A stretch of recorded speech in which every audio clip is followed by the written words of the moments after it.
Some houses hold their history in the bones of their walls. This one remembers everything. Long before the Wilcox family arrived, the house on Wren Road kept its own kind of silence. Not empty, not abandoned, just waiting. It had watched seasons pass, its shutters sagging, its paint fading, its rooms heavy with a stillness that didn't feel entirely alone. The neighbors didn't speak much of the Whitlock children anymore. Years had worn their names thin, like old ink left too long in the rain. But the story lingered, in the way the wind caught the eaves, in the way frost crept across the windows on certain winter nights. They said the children never left, and if you listened closely, on the quietest nights, you could almost hear it, the soft patter of small footsteps and whispers moving gently through the walls. The road narrowed slowly, as though it didn't want them there. Branches from bare-limbed trees arched overhead, crisscrossing like black veins against the pale winter sky. The Wilcox family's sedan rattled as it hit another stretch of uneven gravel. Mark's hands tightened on the steering wheel, his jaw setting in quiet determination. In the passenger seat, Ellen stared out the window. The forest seemed to grow denser with every turn, the afternoon light fading quicker than she expected. Her reflection in the glass looked pale, almost ghost-like. In the back seat, Tommy was pressed against his window, his small breath fogging the glass. "Are we there yet?" "Almost," Mark said, forcing cheer into his voice. "It's just a few more minutes.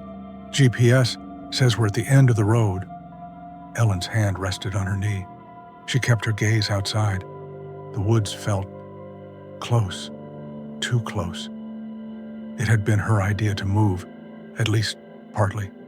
The city rent was too high, their apartment too cramped. Tommy needed space to run. Mark had found the listing, a 2-story farmhouse at the end of a quiet lane. The price had been suspiciously low, but they'd both told themselves it was just the market. The trees broke suddenly, and Ellen saw it. The house. It stood back from the road, set deep into a clearing, its pale paint weathered to a tired gray-white. The shutters clung to their frames, some hanging crooked, as if even they wanted to leave. The porch sagged slightly to one side. It looked like it had been waiting. Mark slowed the car, tires crunching over the last stretch of gravel. "Well," he said, forcing a smile. "Home sweet home." Tommy pressed his hands to the glass. "It's huge." Ellen's eyes traced the upper windows. All of them were dark. There was something about the way they reflected the gray sky that made her stomach feel heavy. She thought she saw the faintest movement in one of the curtains upstairs, a tiny twitch, like fingers brushing against fabric, but it stilled before she could focus. The car stopped. Ellen stepped out first. The air was sharper here, the scent of pine mixed with the faint metallic bite of cold earth. The silence pressed against her ears, heavier than she expected. Mark shut his door and looked at the house. "It just needs a little work," he said, as though saying it aloud would make it true. Tommy had already unbuckled himself and was bounding up the porch steps, sneakers thudding against the wood. The old boards groaned in protest. "Careful," Ellen started, but he was already at the door, small fingers wrapping around the handle. Mark lifted the first box from the trunk. "Look at him," he said, half smiling. "Kid's fearless." Ellen's gaze stayed on the house. The porch rail was splintered in places, the paint curling. A faint wind moved through the trees, but here, near the house, the air felt still. She stepped onto the porch. The boards shifted slightly under her weight, the sound echoing in a way that made her glance over her shoulder. No one was there. The front door stuck before it opened. The moment it gave way, the smell inside hit her. Cool, stale, faintly musty. It was the kind of smell that felt like it belonged to time itself. Tommy darted past her into the hallway, his voice bouncing off the walls. "It smells weird. Old houses smell different," Mark said, following with the box. "Once we open everything up, it'll be fine." Ellen stepped into the hallway. The floor whispered beneath her shoes, not just a creak, but a long, slow sigh. The wallpaper was faded, a pale floral pattern yellowed with age. The air was cool, though she could feel faint warmth where sunlight slipped through the blinds. Tommy's voice rang down from upstairs. "Mom, there's a little door at the end of the hallway." Ellen froze at the foot of the stairs. "Tommy, don't open." A long, slow creak interrupted her. Ellen's hand rested on her knee. She kept her gaze outside. The woods felt close, too close. It had been her idea to move, at least partly. The city rent was too high, their apartment too cramped. Tommy needed space to run. Mark had found the listing, a 2-story farmhouse at the end of a quiet lane. The price had been suspiciously low, but they'd both told themselves it was just the market. The trees broke suddenly, and Ellen saw it. The house. It stood back from the road, set deep into a clearing, its pale paint weathered to a tired gray-white. The shutters clung to their frames, some hanging crooked, as if even they wanted to leave. The porch sagged slightly to one side. It looked like it had been waiting. Mark slowed the car, tires crunching over the last stretch of gravel. "Well," he said, forcing a smile. "Home sweet home." Tommy pressed his hands to the glass. "It's huge." Ellen's eyes traced the upper windows. All of them were dark. There was something about the way they reflected the gray sky that made her stomach feel heavy. She thought she saw the faintest movement in one of the curtains upstairs, a tiny twitch, like fingers brushing against fabric. But it stilled before she could focus. The car stopped. Ellen stepped out first. The air was sharper here, the scent of pine mixed with the faint metallic bite of cold earth. The silence pressed against her ears, heavier than she expected. Mark shut his door and looked at the house. "It just needs a little work," he said, as though saying it aloud would make it true. Tommy had already unbuckled himself and was bounding up the porch steps, sneakers thudding against the wood. The old boards groaned in protest. "Careful," Ellen started, but he was already at the door, small fingers wrapping around the handle. Mark lifted the first box from the trunk. "Look at him," he said, half smiling. "Kid's fearless." Ellen's gaze stayed on the house. The porch rail was splintered in places, the paint curling. A faint wind moved through the trees, but here, near the house, the air felt still. She stepped onto the porch. The boards shifted slightly under her weight, the sound echoing in a way that made her glance over her shoulder. No one was there. The front door stuck before it opened. The moment it gave way, the smell inside hit her. Cool, stale, faintly musty. It was the kind of smell that felt like it belonged to time itself. Tommy darted past her into the hallway, his voice bouncing off the walls. "It smells weird. Old houses smell different," Mark said, following with the box. "Once we open everything up, it'll be fine." Ellen stepped into the hallway. The floor whispered beneath her shoes, Not just a creak, but a long, slow sigh. The wallpaper was faded, a pale floral pattern, yellowed with age.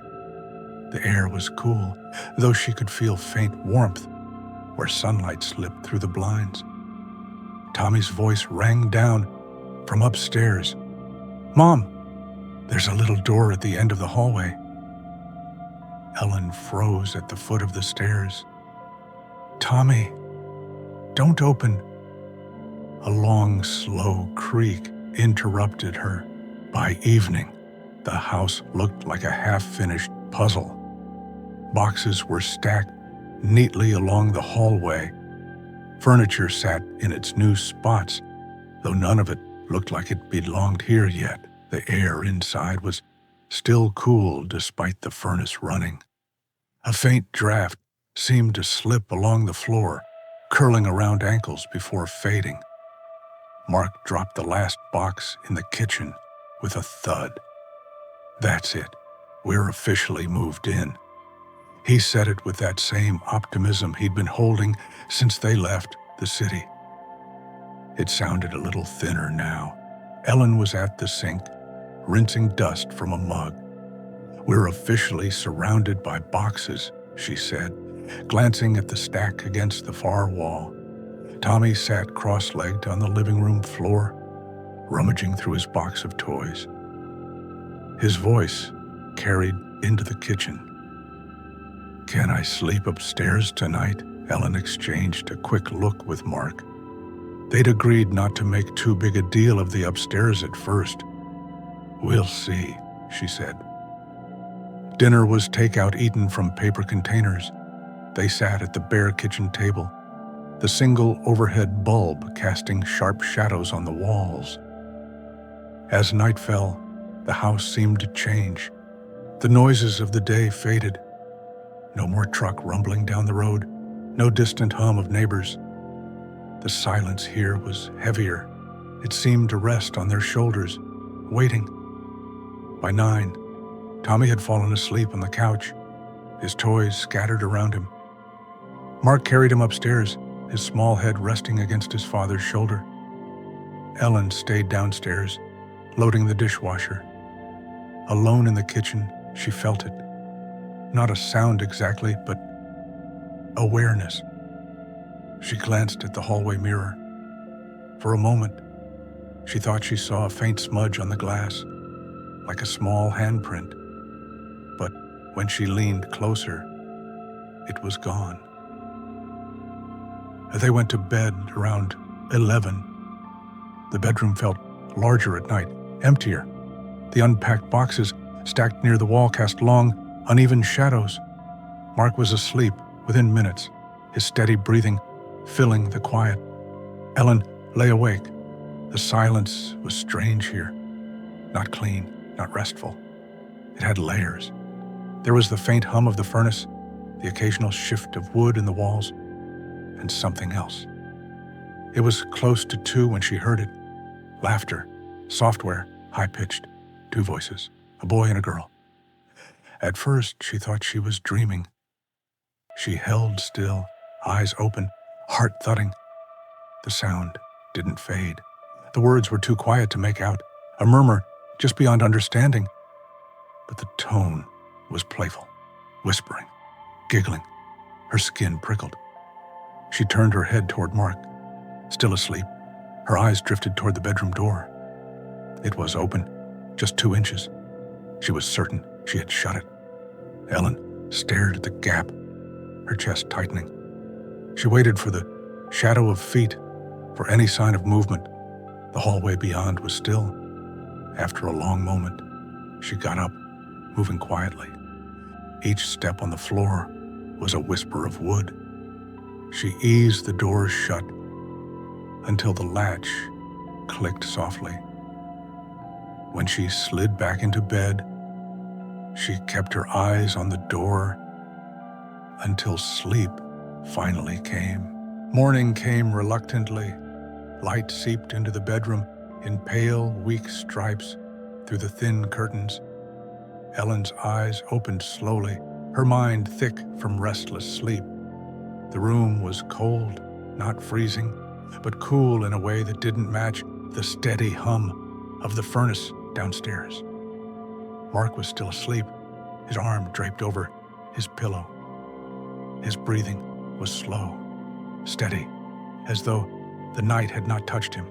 Ellen slipped from the bed quietly, her bare feet finding the wooden floor cold underfoot.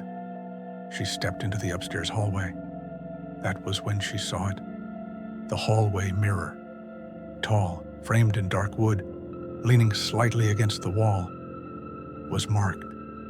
Across the glass, faint smudges formed the shape of tiny handprints.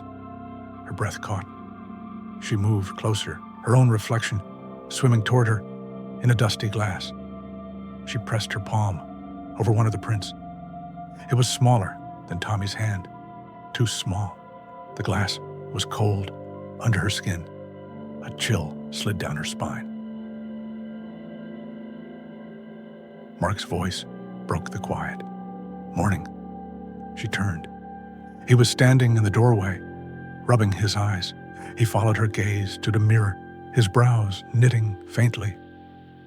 "Old mirror," he said after a moment, shrugging it off. "Probably smudges from before we moved in. This place hasn't exactly been cleaned in years." Ellen said nothing.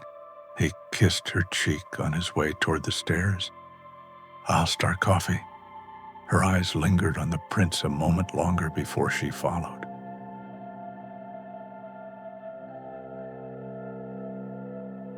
The kitchen smelled faintly of coffee and something older, a hint of dust maybe, or the lingering scent of wood that had absorbed decades of other smells.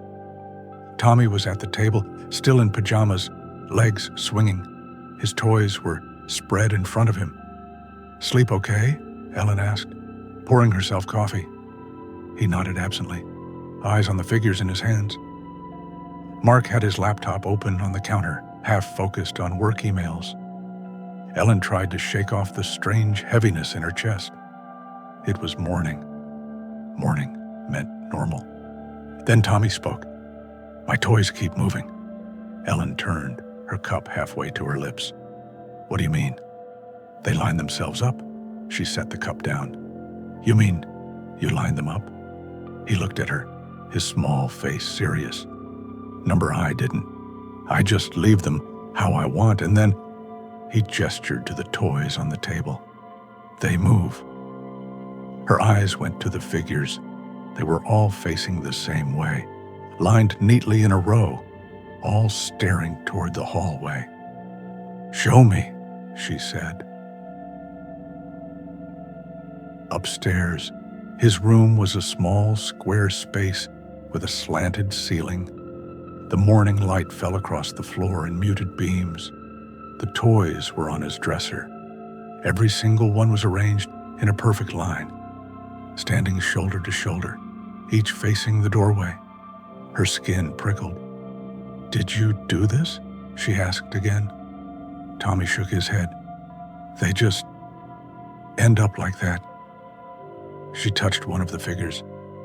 It was cool to the touch, the plastic stiff and oddly heavy. She remembered the handprints on the mirror. The rest of the morning passed slowly. Mark left to pick up some hardware for the leaky sink. Tommy busied himself in the living room. Ellen stayed upstairs, unpacking clothes into the old drawers. Every few minutes, she would pause, listening. The house had a way of filling the silence, a faint tick in the walls, the groan of settling wood. Once, she thought she heard something softer, like a sigh or a laugh carried from another room. She stood still, heart thudding, eyes sweeping the hallway. There was nothing. And by evening, she told herself it had been her imagination. The house was old. Old houses made noises. But when she checked on Tommy before bed, his toys were lined up again. And every one of them was facing the attic door.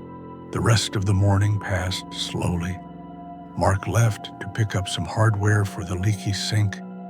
Tommy busied himself in the living room. Ellen stayed upstairs, unpacking clothes into the old drawers. Every few minutes, she would pause, listening. The house had a way of filling the silence, a faint tick in the walls, the groan of settling wood. Once, she thought she heard something softer, like a sigh or a laugh carried from another room. She stood still, heart thudding, eyes sweeping the hallway. There was nothing. Out by evening, she told herself it had been her imagination. The house was old. Old houses made noises, but when she checked on Tommy before bed, his toys were lined up again, and every one of them was facing the attic door. It was late morning when Ellen noticed the attic door. She had been unpacking upstairs, Tommy's laughter faint in the background. From the living room below, Mark had gone into town for more supplies. The hallway upstairs was narrow, the floor slightly uneven under her feet. At the very end was the attic door, shorter than the others, painted the same pale white as the walls. At first, she thought it was just stuck shut. Then she realized it was latched from the outside. She frowned, stepping closer. The latch was a simple brass hook, slightly tarnished, the kind you might use to keep something in. Her fingertips brushed it. It was cold. A faint draft whispered along the base of the door, as though the attic exhaled. She stood there for a long moment, listening. Nothing. Just the faint tick of the hallway clock. She slid the latch free. The metal clicked softly, but in the quiet hallway, it sounded too loud.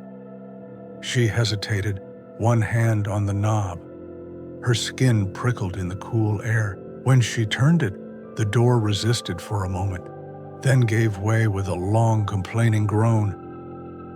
A breath of cold air spilled out, carrying the smell of dust, old wood, and something faintly metallic. The attic stairs were steep and narrow, boards creaking under her weight. She climbed slowly, each step a whisper into the stillness above. The space opened up into a cramped room, low-ceilinged with thick wooden beams. It was dim. Only a cracked window on the far side let in a thin stream of pale daylight. Dust floated lazily in the air, curling in the cold light. Her eyes moved slowly over the space. There were old boxes stacked along one wall, their cardboard soft and warped with age. A trunk sat near the far corner, its metal latches rusted. The air felt thicker here, as though the time had settled and refused to move on. And then she saw them. In the far corner, almost hidden in shadow, sat two objects. A pair of children's shoes, one blue, one red. They were small, the leather cracked, but still holding shape. Dust coated them, except for a faint, clean streak across one toe, like something had brushed against it. Beside the shoes sat a porcelain doll. It wore a pale dress, frilled at the edges, the fabric yellowed with time. Its hair was tangled, strands hanging unevenly, and its eyes were gone. Empty sockets stared out, dark and hollow. Ellen's breath caught. She stepped closer, the floorboards groaning softly under her weight. The air felt colder here. Her fingertips hovered over the doll, the hair slightly damp to the touch, though there was no sign of water. A sudden sound below made her freeze. The faint creak of a floorboard. She straightened, listening hard. Silence. Only the slow ticking of the hallway clock below. She stepped back toward the attic door, her eyes lingering on the shoes and the doll. As she pulled the door closed, the hinges groaned softly, the sound following her into the hall. She slid the latch back into place, her hand trembling slightly.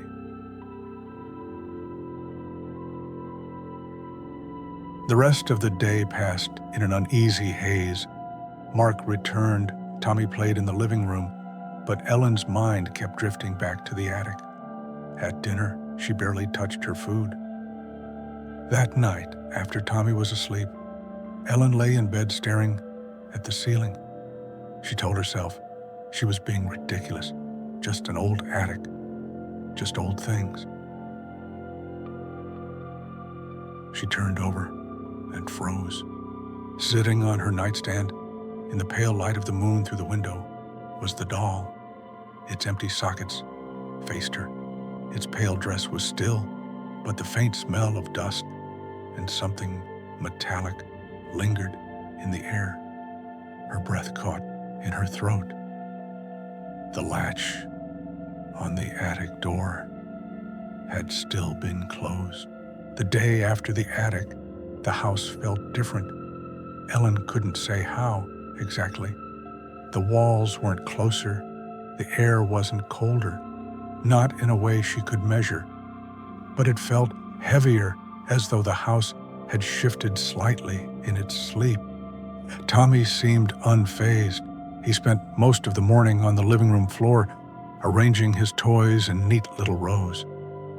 Every so often, Ellen would glance over from the kitchen and see him talking under his breath. At first, she thought he was playing. But then she noticed his eyes weren't on the toys. They were fixed on the corner of the room. Mark had left early to pick up some supplies from town. The wind rattled faintly at the old windows, carrying the smell of pine through the cracks. Ellen wiped her hands on a towel and walked into the living room. "Who are you talking to?" she asked lightly. Tommy didn't look up. "My friends." Her stomach tightened. "Your friends from school?"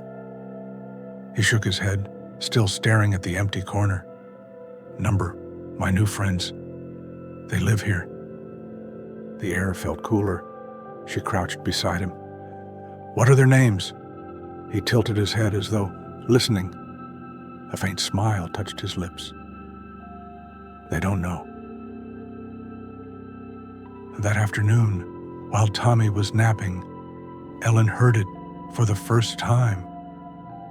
She was in the hallway upstairs, folding a stack of clean sheets. The air was still, quiet. Then, a voice. Software, high-pitched. A whisper carried through the vent near the floor. She froze, leaning slightly closer. "Come play." Her breath caught. The sound faded, as though retreating down a long tunnel.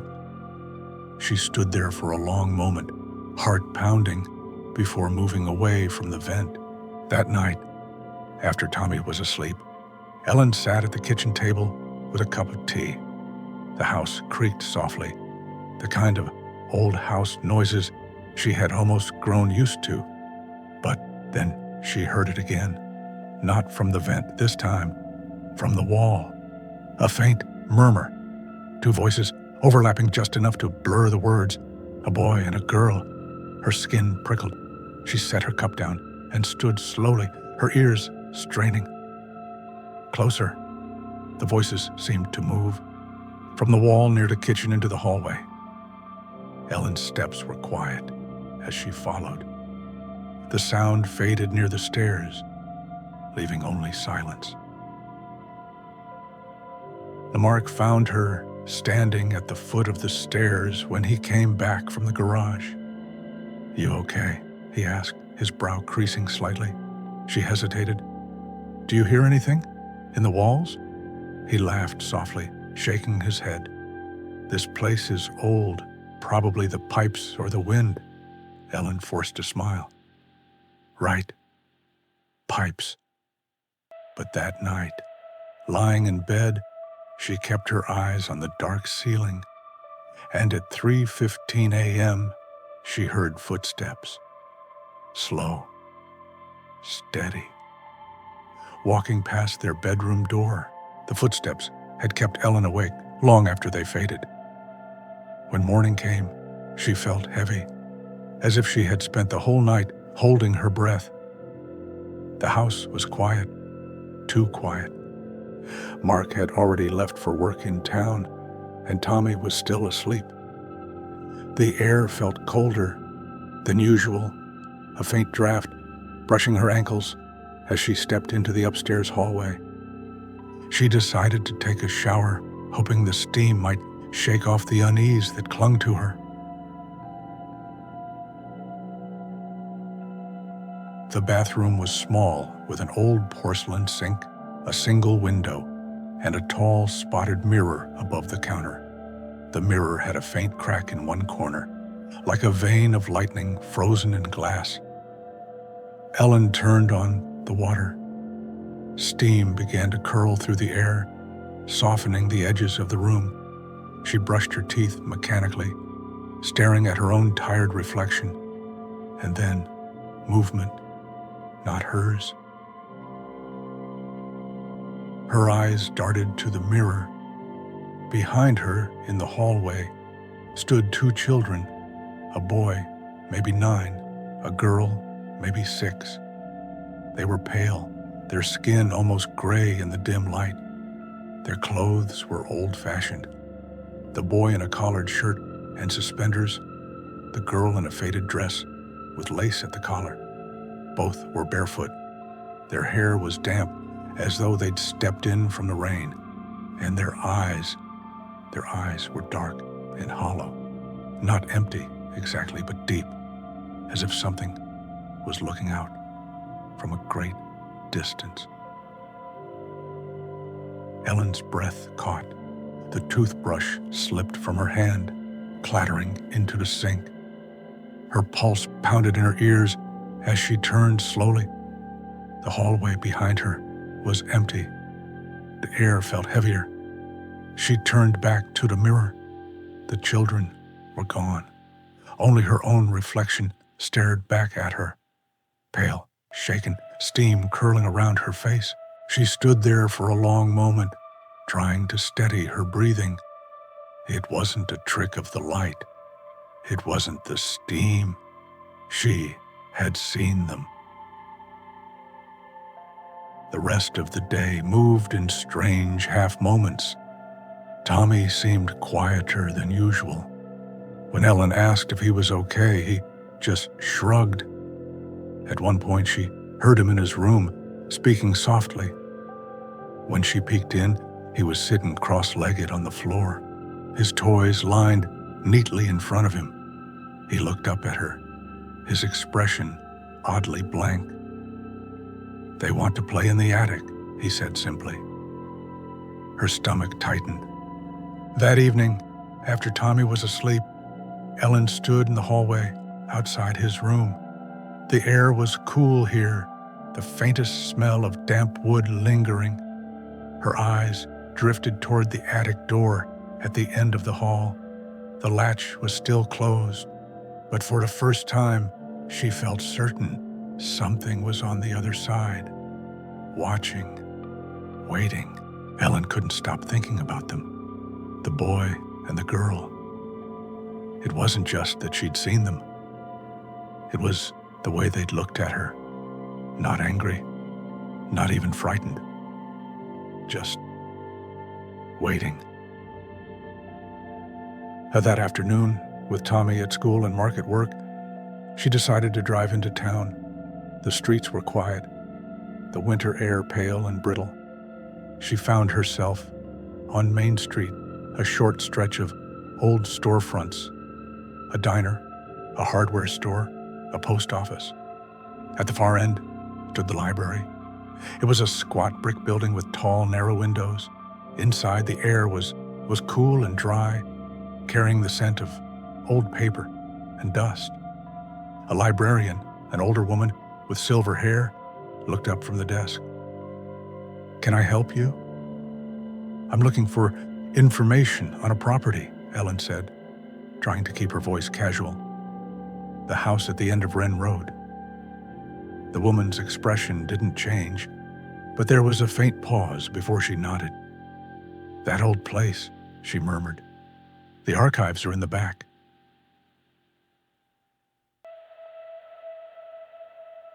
The archive room was small and dim, lit by a single humming fluorescent light. Rows of tall filing cabinets lined the walls, and a narrow table sat in the center. Ellen's fingers felt cold as she began searching. Old property records, deeds, newspaper clippings. Most of it was ordinary. And then she found it, a yellowed newspaper from 1954. Tragedy on Wren Road. Whitlock children found dead in family home. Her eyes scanned the article. Clara Whitlock, age 6. James Whitlock, age 9. The cause of death was listed as accidental hypothermia.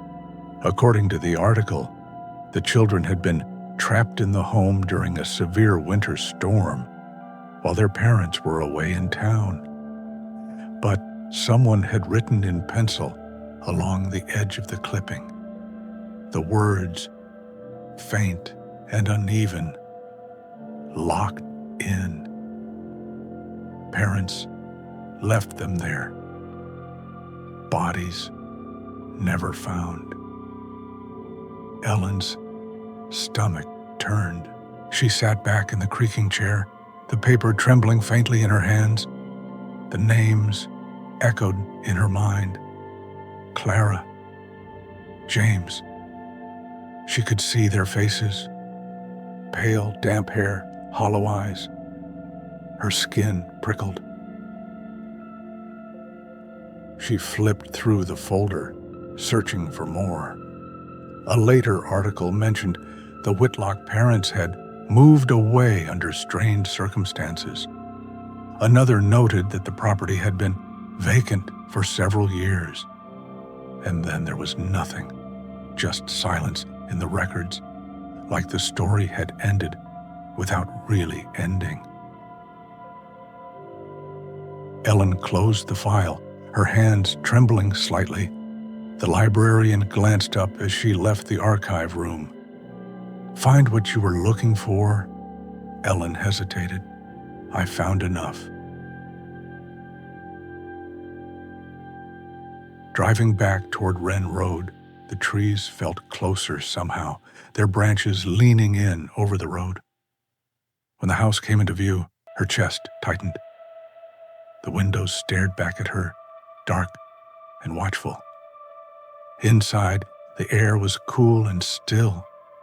Somewhere, faintly, she thought she heard it, a child's voice. "We're still here." The change wasn't sudden. It crept in. Small things at first. A door swinging shut on its own. The faint sound of something moving in the attic when the latch was still in place. Ellen told herself it was the wind. She told herself a lot of things. But by the end of the week, the house wasn't pretending anymore. It started on a Wednesday. The kitchen door slammed in the middle of the afternoon. Not a light slam, not the kind caused by a draft. A sharp, violent crack that shook the frame. Ellen froze where she stood, her hands in the sink. Her eyes darted to the doorway. The air was still. Tommy came running from the living room. "Mom?" Her voice came out tighter than she meant. "It's fine, just the wind." But she noticed his eyes flick toward the ceiling.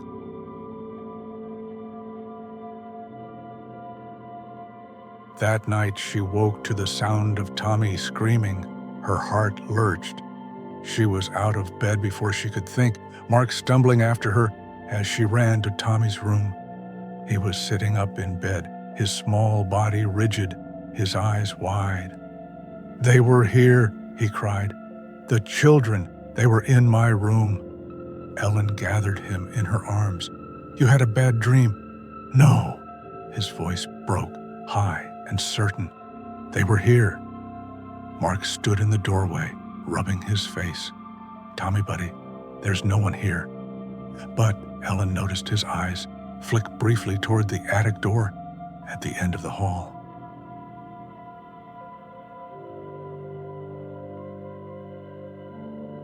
The next morning, Ellen went upstairs to change the sheets in Tommy's room. That was when she saw it. On the wall, just above the headboard, someone had drawn in faint, scratchy lines. Stick figures. A tall house. 2 small figures in the top window. Another figure outside in the yard. Her chest tightened. The pencil lines were shaky, but there was something deliberate about them. She glanced toward Tommy's dresser. His pencils were still in their box. That afternoon, the temperature dropped. Mark stoked the fireplace, but the heat barely seemed to move beyond the living room.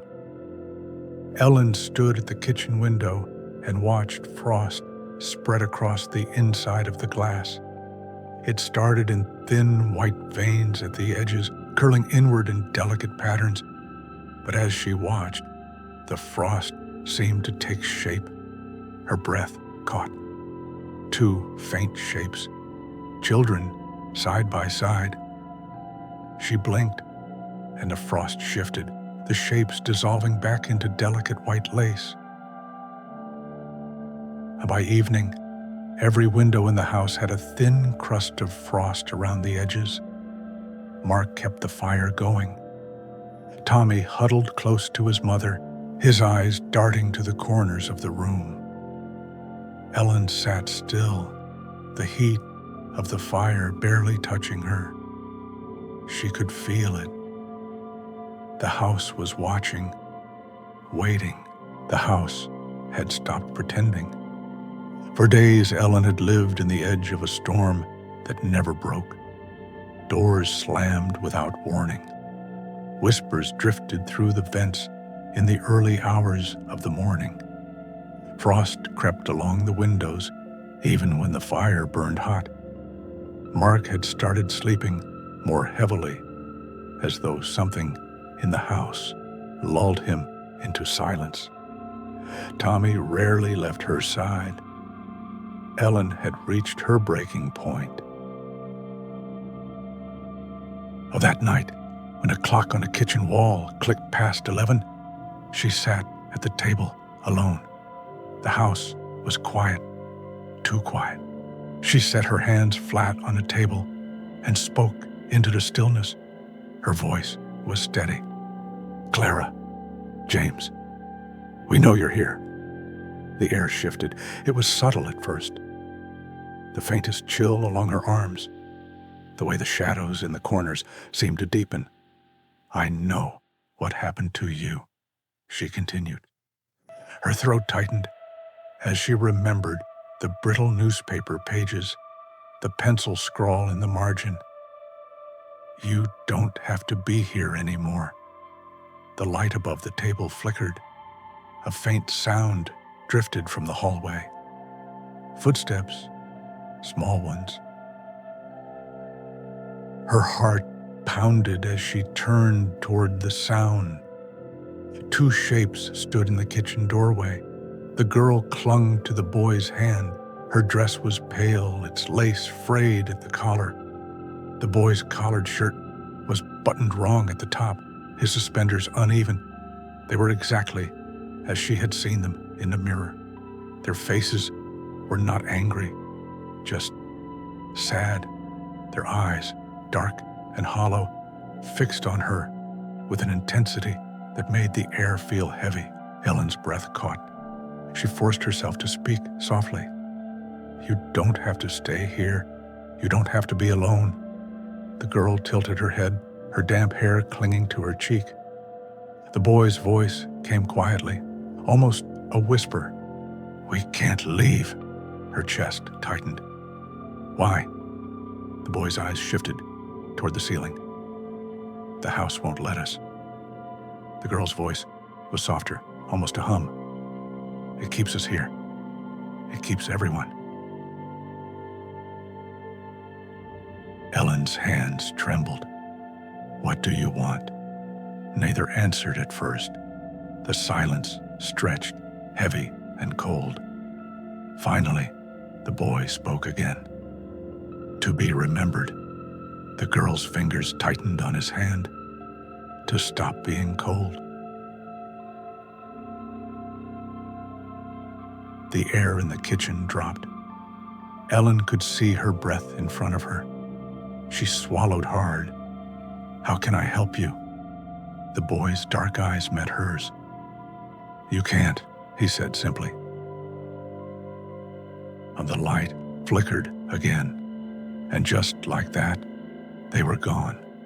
The doorway was empty. The air was still cold, but the heaviness had lifted as though the house had exhaled. Ellen sat at the table for a long time, staring at the space where they had stood. She knew then they weren't finished with her. Not yet. Ellen didn't sleep that night. She lay in bed, staring at the ceiling, her mind replaying the words over and over. "The house won't let us leave." By the time the first pale light of morning slipped through the curtains, she knew what she had to do.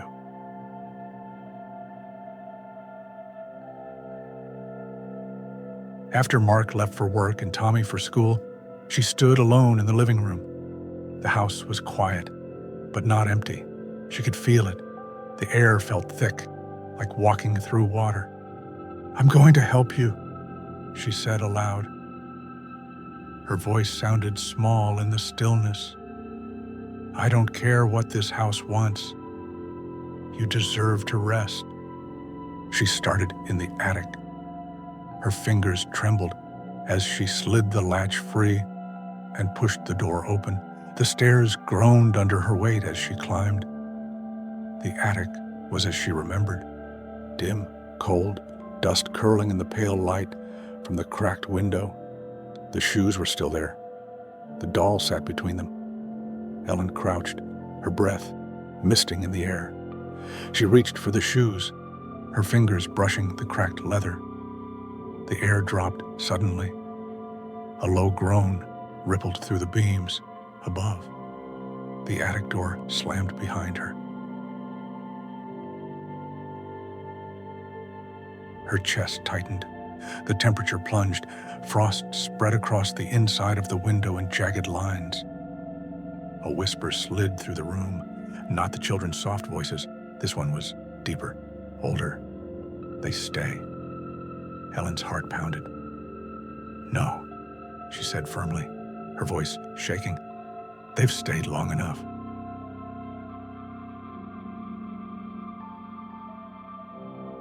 The whispers grew louder. The beams groaned. A sudden gust of icy wind tore through the attic, scattering dust. The doll toppled onto its side, its eyeless face staring at her. For a moment, Ellen felt a wave of dizziness, as though the house was trying to push her out. She closed her eyes, forcing herself to stand her ground. "You can't keep them," she said. "You can't keep anyone." The wind stilled. A small, cold hand touched her arm. Her eyes flew open. The children were standing beside her. Clara's dress was pale, the lace frayed. James' shirt was still buttoned wrong at the top, their dark eyes fixed on her. James spoke softly. "We're ready." Ellen swallowed hard. "Then let's go." She gathered the shoes carefully, tucking them under her arm. She picked up the doll, its porcelain cold against her skin. The attic seemed to hold its breath as she walked back toward the stairs. The latch clicked softly as she stepped out into the hallway.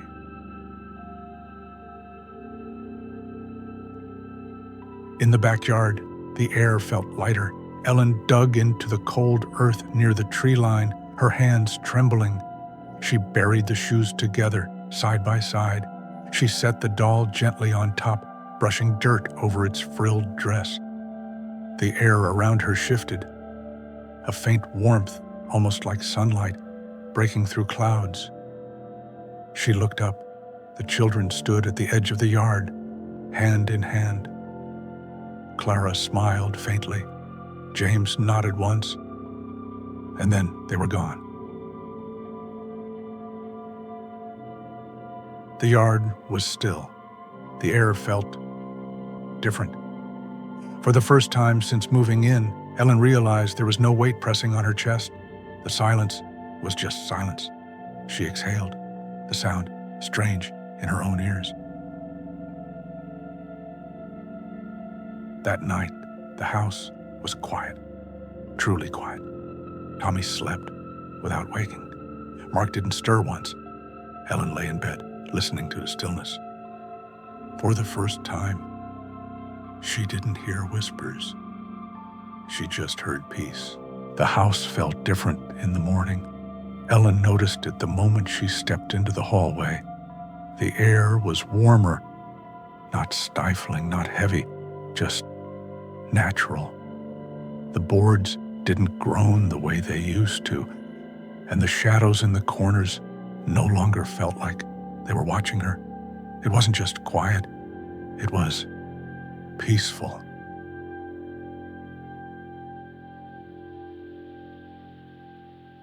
Tommy seemed lighter too. He still played with his toys in neat rows, but he no longer glanced at the corners of the room. He didn't talk in hushed whispers to unseen friends. Once, Ellen overheard him while he was playing, his voice low but calm. "Goodbye, Clara. Goodbye, James." Her chest tightened, but she didn't interrupt. Mark noticed the change too, though he didn't say it out loud. He came in from the yard one afternoon, wiping his hands on his jeans. "Place feels different lately, like it finally exhaled." Ellen smiled faintly. "Yeah, I think it did." He gave her a curious look, but didn't ask questions. The days grew longer as winter loosened its grip. Sunlight spilled into the kitchen in the mornings, warm and soft. The frost on the windows was gone. Ellen began opening the windows more, letting the air move through the house. It felt cleansing, as if every breeze took some lingering heaviness with it. Still, she thought of them, Clara and James. Sometimes when she passed the attic door, she felt a faint shift in the air. Not cold, not heavy, just a whisper of memory. And sometimes in the quiet, she thought she could hear faint laughter in the yard, but it didn't frighten her. One Saturday, Ellen started working in the backyard. The soil near the tree line had settled, smooth and undisturbed. She planted flowers there, soft white blossoms, and a pair of climbing vines that curled gently up a trellis. Tommy came outside with a watering can. "What are the flowers for?" he asked. Ellen looked at the spot, her heart heavy and light at the same time. "They're for someone who doesn't live here anymore." Tommy nodded, as though he understood. On that evening, the sun dipped low, painting the sky in pale gold. Ellen stood at the edge of the garden, the flowers swaying gently in the breeze. For a moment, she thought she saw two small shapes at the tree line, a boy and a girl standing side by side. Clara's pale dress, James's uneven suspenders. They didn't move toward her. They just stood quietly, watching. And then, as the light faded, they were gone. The garden was still. Ellen took a slow breath. The house no longer felt like it belonged to the past. It belonged to them now, to her family, and to peace. That night, for the first time since they moved in, Ellen fell asleep without fear. The house was quiet, truly quiet. Spring came gently to Wren Road. The frost melted from the grass in long, pale ribbons. The bare branches outside the house began to soften with the blush of new leaves. And in the quiet spaces between morning and night, the house felt different. It no longer felt like it was holding its breath. Ellen noticed it first in the mornings. She would step into the hallway, and the boards didn't groan underfoot the way they used to. The air no longer carried that strange weight pressing against her chest. The silence was just silence now, restful, not waiting. Mark noticed it too, though he didn't say as much. He would come in from the yard, his hands dusty from whatever small repairs he'd taken on, and pause in the kitchen. "Feels lighter in here lately," he would say, almost to himself, like the place finally settled. Ellen would smile faintly. Maybe it has, but she knew the truth. The garden had changed too. At the far edge of the yard, near the tree line, the flowers she'd planted had taken hold. White blossoms lifted their faces toward the pale spring sun, and two small vines climbed the trellis she'd set. It was a simple patch of green and white, but Ellen always watered it carefully, as if the roots themselves carried something precious. Tommy liked to help. Sometimes he would kneel in the damp soil, a little watering can in his hands, pouring just enough before stepping back. One morning, she found him crouched by the flowers, whispering softly. "What are you saying?" she asked gently. He looked over his shoulder, his face calm. "Just telling them good morning." Ellen didn't ask who he meant. Inside, the house had begun to look like theirs. The living room walls had been painted a soft cream that caught the afternoon light. Mark patched the upstairs cracks. Tommy's room now had bright posters of dinosaurs and rocket ships, and his toys, still sometimes arranged in neat, precise lines, were no longer always turned toward the attic. The attic door remained closed at the end of the hall. The latch stayed in place, but the air around it wasn't cold anymore. Sometimes, in the quiet hours of the evening, Ellen would pause in the upstairs hallway. Her eyes would drift to the old mirror leaning against the wall, the one that had once been marked by faint handprints, too small to be Tommy's. The glass was clean now. Still, in certain light, she thought she could see the faintest blur at the edge of her reflection. Not a shadow exactly, more like a presence. It didn't frighten her anymore. She had come to understand that some things don't leave entirely. They just stop being heavy. Late one Saturday afternoon, Ellen sat on the back steps, a cup of tea warming her hands. The air was soft, heavy with the scent of early blossoms. Tommy played in the yard, chasing a ball across the grass, his laughter carrying lightly toward the tree line. The flowers near the edge of the garden shifted in the breeze. Ellen's eyes followed the movement, and for just a moment, she saw them. Clara's pale dress, James's uneven suspenders. They stood at the edge of the yard, hand in hand, watching quietly. Their faces were no longer sad. Clara tilted her head, her hair falling over one cheek. James gave the smallest of nods, as though in thanks. Ellen didn't move. She didn't speak.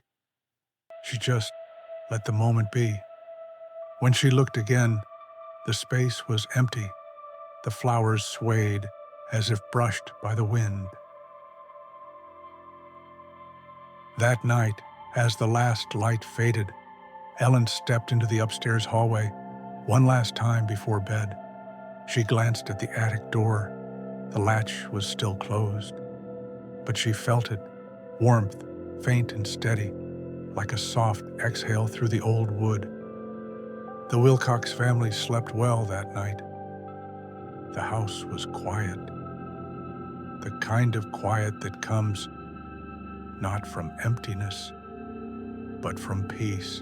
Ellen knew Clara and James were still there, not as whispers in the vents, not as shadows in mirrors or cold air in the dark, but as something gentler, woven into the walls, the floors, the beams.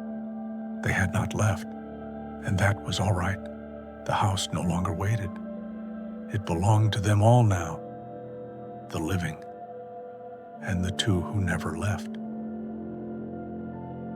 And some nights, when the wind moved through the pines and the garden flowers stirred in the dark, Ellen thought she could hear faint laughter on the air, a girl's giggle, a boy's voice close behind, and then nothing but the soft stillness of the house, resting easy in its quiet.